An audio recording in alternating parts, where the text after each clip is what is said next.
Hey, beautiful. Hi, sweetie. Welcome to Rick and Kelly's recap of The Real Housewives of Beverly Hills, Season 13, Episode 2. I'm Rick. I'm Kelly. This is brought to you by Ilia Wine. I'm about to pop this bottle of Moscatel Macabeo, baby. You guys have to get this for Thanksgiving. It's just so good for, I love it. You know, there's nothing like getting wine delivered to your house. And there's so many festivities over these holidays coming up where you need a gift. You grab this bad boy, you put it in a little thingy, and you're like, hi guys. Yeah, you can't show up empty-handed. You cannot show up empty-handed. And this wine is absolutely fantastic. Designed in New York, made in Spain, Ilia Wine is available to you with free shipping. Buy 3 bottles or more, and the shipping is free at ilia.com. Vinos. Oh, yeah. I was just reading it. It's imported. Oh, yeah.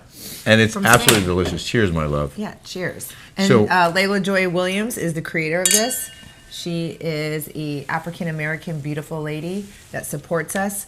Thank you. Cheers. Let's support Layla Joy. She is beautiful, creative, and not single. She's a mother, a baby. Entrepreneur. She does it all. Female-owned business, and this wine is terrific. So if you love our show and you love our product, then please give this product a try. Go to ilia.com and get yourself some Ilia wine. And again, 3 bottles or more, free shipping, and it'll be delivered right to your front door. I'm going to be doing an Instagram Live with Layla Joy. Next week, I think next Wednesday. I just love everything about her. She's gorgeous. She should be the Real Housewives of Mallorca. Of Mallorca. Or wherever she lives. We have a lot of news, obviously, about Bravo with the Vanity Fair article this week. We go into it in depth on our Rick and Kelly show on patreon.com. So if you are not a subscriber yet, you might want to subscribe now to our Patreon, where you can hear Kelly and I opine on all things Bravo related as it relates to this Vanity Fair article, the Ramona Singer situation. All that is on our Rick and Kelly show on Patreon. And if you haven't subscribed here, it's juicy stuff. it is juicy. I don't know. I think I'm going to make some people mad over there. You do? I don't know. I'm going to make somebody mad. You don't hold back. I'm going to make someone mad. It's inevitable. Yes. It is. But it's a great platform for us because we don't have to censor ourselves. But we also put out the Daily Smash here every day on YouTube. So if you are not aware of that, if you're not watching, if you haven't subscribed, go ahead and subscribe here now and hit the notification bell. And you'll know every time we post. And do a thumbs up, please. Yeah, give us a thumbs up. Please, thanks. So, help us with that algorithm. Right. That everyone's talking about. Ratings for week 1 of The Real Housewives of Beverly Hills. They did a 0.3 demo, which is good, and 1 million viewers. 1,023,000 live viewers. Congratulations. So good start. Did you like episode 2? You know, Dorit's so boring to me. I mean, she's pretty. I do like looking at her, and I she's sweet and all. I do, but I don't know. She's that PK. I don't know. He just gives me creepy vibes. Yeah. He gives me the creeps. Okay, and they're spending money like frivolously, and he's always claiming bankruptcy. I don't understand that. Like, you know, I just don't. I don't get it. I don't understand it. I know she doesn't get those clothes, that she buys those clothes. Really? They're not given to her for free. No. Well, it sounds like there's trouble in paradise. It sounds like, and it appears that Dorit and PK may be having marital issues, and certainly Mo and Kyle are having marital problems. And that was a big focus of tonight's episode. I want to read a couple quick comments. Daisy Demons, after week 1, wrote, Erika is a sociopath, and Kelly's impression is spot on. I'm giving up. She's like, I'm giving up. I'm giving up being mad and fighting with people for Lent. I'm a good Catholic. And Kyle goes, oh, now she's Catholic? Now she's religious? That would have come in handy a while ago. Melissa in Australia. I realize there's a lot of oh yeah, Catholics in the Housewives genre. Huh. Like Luann de Lesseps is. Ramona is. Dorinda is. Kyle Richards used to be. I know Kathy Hilton is. I was Catholic. There's a lot of Catholics in the Bravo world. Well, you'd fit right in. Oh, no, wait. I don't. No, I'm blacklisted. Melissa in Australia wrote, "Hey, Kelly, I love your jumper. Beautiful colors. I think Dorit had the same one at Eagle Woman Retreat. Thanks for the entertainment daily. Thanks, Rick, too. And thanks, Ilya Wine, too. Melissa from Australia. We forgot to mention that if you live in the UK... sweaters jumpers? Jumpers are... I thought they were sweaters. Is it sweaters? I thought Cute. so. See, we call them sweaters, and then they call them... the British call it trainers. Yeah. And we call it tennis shoes. And then the East Coast call it sneakers. Speaking of the UK, you can now order Ilya Wine to the UK. Oh, yeah. It's a big deal. So Yes. if you're in the UK, and I know we have a lot of UK viewers, get some. Mr. Piper said Rick is a zaddy. I like that. What does that mean? Like a hot daddy. Oh. Yeah. Is L.S. Stead. I have to stop eating or drinking my early morning coffee when I listen to Kelly do the voice impersonations. The amount of times I've almost choked from laughing so hard has become a regular occurrence in our household, especially the one that you did of Erika. Oh, I mean, Dorit, when she's like, "Oh, honey, I'm a control freak, PK." Like, I don't know what that is because she sounds like she has an accent sometimes, and then other times it sounds like she doesn't. Like, is she constantly like? Didn't she grow up in Connecticut? Yes. Weird. She loved your Bethany impersonation as well. She's also in Australia, in Sydney, Australia. Oh, nice! I can't wait to go there. I really want to go. Okay, maybe we could do a live show in Australia. I would love that. Wouldn't that be nice? If you're watching from Australia, and you have any contacts there, anybody who would like to fly us in for a show, we would love to perform in Australia. We did a great job in Detroit. Yeah, Everyone had a good time. It was fun. Sold out show, and we had a blast. It was really cool. I love doing that. Me too. We got more coming. So this new episode. Oh, I forgot to call you Love Bean. Why are you getting all racist on me? Love Bean. Remember? That's the funny thing. I get it. Well, Tamara on this show. I know I don't want to talk about her, but it's funny how everyone says this racist stuff, Yeah. And some people pick and choose. Like that Ebony said, I don't want to deal with Bethany because she's white. I don't want a white person representing That's me. racist. Tamara called Eddie a beaner, but that's okay. That's okay to make racial slurs like that. But, if you wear a Drunk Wives Matter hat, you're racist. My baby is not, okay? Hilarious. So Dorit throws a fancy picnic for her and Erika in a park. You said you thought it was stupid. The setup? Oh, my God. They went through all that trouble. That was the most ridiculous thing I have ever seen. Well, they could have just sat down anywhere. They could have sat down on a park. And it was cold, too. It was cold. And they didn't drink any tea. They didn't have anything. It was just for show. We had that for my bridal shower. You did? Yeah, that's right. But you guys actually used it. Yeah, we had a cart, a bar cart. And there were 30 people there at least. Yeah. This was two people. So they did like a whole picnic setup. Yeah. With it looked like tea, and it looked with pillows all around. It was like this company that set it up, and you never saw them sitting down having cookies or tea.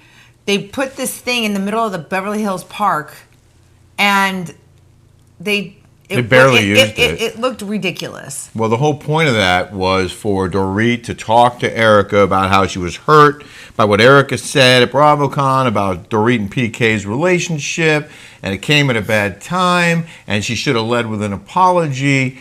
And she admitted then that it hurt more because they actually are struggling, PK and Dorit. And I guess Erika apologized, and they were okay. After that, Dorit also said that she lost, after she got robbed, another $10,000 in cash when she had a purse stolen out of her shopping cart. $10,000 in cash. Yeah. At the grocery store. Right. So she's like a mess. So PTSD. She's a mess. So PTSD again. Right. Well, stop being freaking flashy. I mean, the outfit that she wore with the Chanel brooch that says the Chanel like all over. Like, it's like, do you not know how to like not wear labels? It's so irritating. It's like you can't do that in LA, okay? You can't. They will follow you home and she's asking for it. If anybody knows, it should be her. I mean, it's like, what is she doing? I don't know. Then we go to Sutton's house, and a matchmaker shows up. And Sutton says she has a callus on her finger from swiping left so many times, which she thought was funny. You know, I like Sutton. I think she's quirky. I think she reminds me kind of a little bit of Shannon Bedore. Oh, really? Yeah, like they're kind of neurotic, quirky, kind of strange, weird. Well, she said she hasn't had a second date in a long time. She goes on first dates. Because she's weird. I mean, she seems like she would not be like she dresses kind of strange. Mm-hmm. She does. Like she's an odd bird. Don't you think? Yeah, and apparently a very wealthy bird from what we learned after last week's episode. She's getting like $300,000 a month in alimony, plus. Yeah. She got a big settlement. She's rolling in the dough, but she can't find a man. I should have my brother Eric hook up with her. Oh yeah, that'll last. So that obviously is to be continued because the matchmaker said she was going to bring 3 bachelors for her to choose from, and that didn't happen this week. So it's going to probably happen next week or the week after. Then there's a break, and we see Crystal having lunch with Rob and her brother, who's a pop star in Hong Kong. Yeah, and Crystal thinks that he blames her for his breakup with his former fiance because she pressured her brother to come back to the States, and the fiance couldn't come because of a visa issue, and they wound up breaking up. And she said she was scared of COVID. Yeah. Yeah. So then Kyle picks up Dorit in her new $165,000 Range Rover, and they go for a ride, and they both start revealing some... That's how much my G-Wagon was. Yeah? Yeah. That was a nice truck. I'd rather have a G-Wagon. Those Range Rovers are crap. But they're beautiful. They're beautiful. But I do love the Mercedes. I do like the G-Wagon. That was a cool truck. It just was a gas guzzler. It drank fuel. Ooh. I mean, it drank it. Gulped it. Yeah. So they both sort of reveal they're having issues with their marriage, and then we see more of that later in the episode. And she's probing a lot, Dorit. She wants to know like what is going on. Like she can see that there is something wrong. Mm-hmm. But she's like doesn't want to pry too much. But she also doesn't think that Kyle is being fully honest, right, about how bad things are and what's really happening. And then this is all a setup for Dorit going to the Beverly Wilshire Hotel for her anniversary with PK, who wants to reenact Pretty Woman. Which was weird. Why would you like this? I mean, the guy's already shady as F anyway. Now you want a freaking hooker as like you want to pretend like I mean the guy's shady. Like so, it seemed odd that she shows up. And then I saw my old producer Laser in there. Oh yeah, yeah. I go, there's Laser. It's kind of neat. And they showed, they don't normally show. What do you call it? The third wall. Yeah, the third wall. Yeah. They don't usually drop that wall and let you see the cameras, but they did that for some reason in this shoot. But Dorit's like flipping out because she doesn't like surprises. She likes to be in control. She says she's too nervous, has anxiety, so she didn't know what was going on, and she's like flipping out. And he's not there. She just shows up at the room with Kyle. And there's all this food already laid out, and drink and champagne and all that. And Kyle says, "Well, does this remind you of anything?" And Dorit, no. And she was like a famous movie that was filmed here. And finally, Dorit's like, oh. And then she's like, why would we do that? And then later in the confessional, she goes, oh, I'm just going to go. I'm going to live my movie fantasy. Yeah. Like, what? It's not your fantasy, obviously. It's his fantasy, yeah. But then the glam team shows up, and she's picking and choosing amongst the dresses. And then he said something kind of shady towards Mauricio. Well, maybe Mauricio should do this with surprise Kyle. Yeah. Like kind of like it was kind of a dig. And then she sits at they sit at they try to reenact the Pretty Woman scene at the Beverly Wilshire, and they sit down, and she's like, PK, it takes a lot of effort to look like this. Yeah. Like that. And I'm like, bitch, no it doesn't. When you got money and you got glam and you got people picking out your clothes and wheeling them in, it doesn't take any effort. Okay? But she still stuck to her story. She was insisting that it wasn't that easy, even though she had all these people. You know what takes effort? What? When you have to do your hair and makeup yourself, okay? That takes effort, all right? She's got stylists. She's got, it's not hard to look good when you have stylists, you have nannies, and you have hair and makeup. Yeah. And then you have people picking out your clothes. You have a stylist. Not hard to look good, honey. Well, then what I thought was the most awkward was in the suite when they come back from having a drink downstairs. They put all these roses in the suite, and it looks beautiful. And then Berlin is randomly in there. The band Berlin. And they're singing Take My Breath Away, which is from Top Gun, not Pretty Woman. I'm shocked because when we were on Housewives, we were never allowed to have music. No. I'm like, I wonder how they got that passed. I wonder if they paid royalties. Yeah. Well, that is Berlin's song, right? So was that them? That was the band Berlin. That was the woman. Was them. Yeah, that was the actual singer. And then I guess guitarist. they could do it then. Like Karl Marx did it. But it just seems so random to me. I guess PK knows a lot of artists. That's his business. So I don't know. It just seemed weird that they were in the room. I didn't know that was Berlin. Yeah. Oh, wow. Yeah, it was. But then they sit down and eat. I thought that whole scene was odd. Yes. It was awkward. It felt weird. Mm-hmm. I agree. And then they had caviar and they're talking and she's talking about how she calls him Baba. She's like, oh, then here, Baba, this is how you do it, like this. And it was like, it was awkward. I thought so too. And then she's basically saying, yeah, this wasn't good for me.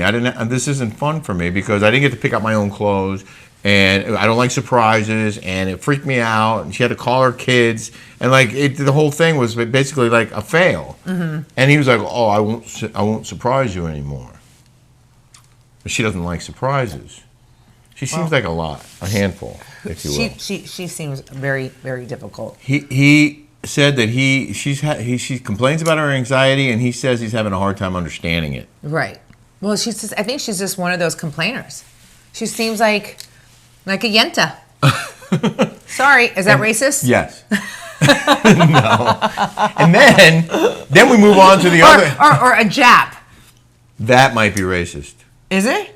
I don't know. Jewish American. Is that anti-Semitic? A Jewish American princess? That's what they call themselves. True. Well, they're the high anxiety, like hoity-toity. Yeah, I've known a couple of those. Yeah, you were married to a couple of them, right? Yeah, that's for another show. Then we move to the other couple that's having huge problems, and that's Kyle and Mauricio. And they're throwing a birthday party for their 15-year-old, who just turned 15.